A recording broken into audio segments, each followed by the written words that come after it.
அனைவருக்கும் இனிய பொங்கல் நல்வாழ்த்துக்கள். இது பொங்கல் அன்னைக்கு காலையில் தான் நானும் பொங்கல் பண்ணலான்னு தான் ரெடி பண்ணிகிட்டு இருந்தேன். அதோடைய மத்தியானம் வந்து சில்லி சிக்கன் ரெடி பண்ணலாம் அப்படின்னு சிக்கன் எடுத்துகிட்டு வந்தது க்ளீன் பண்ணி தந்திருந்தாங்க. அதனால் சின்ன சின்ன பீஸாக கட் பண்ணி சில்லி சிக்கனுக்கான மசாலாலாம் போட்டு மேரினேஷன் பண்ணிடலாம் தான் பண்ணிகிட்டு இருந்தேன். இந்த மாதிரி சின்ன சின்னதாக கட் பண்ணி வச்சுருந்தேன்.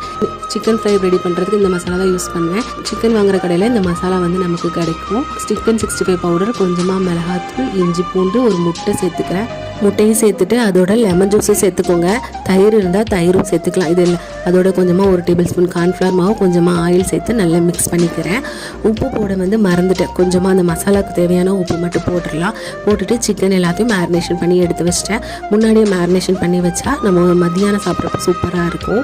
இந்த வேலையெல்லாம் முடிச்சுட்டு காலையில் டிஃபன் வந்து தோசை தான் பண்ணியிருந்தேன். சூப்பரான ஒரு எக் தோசை ரெடி பண்ணி பொங்கலோடு சேர்த்து வச்சு சாப்பிட்டோம். வீடியோ பிடிச்சிருந்தா மறக்காமல் லைக் பண்ணுங்கள்.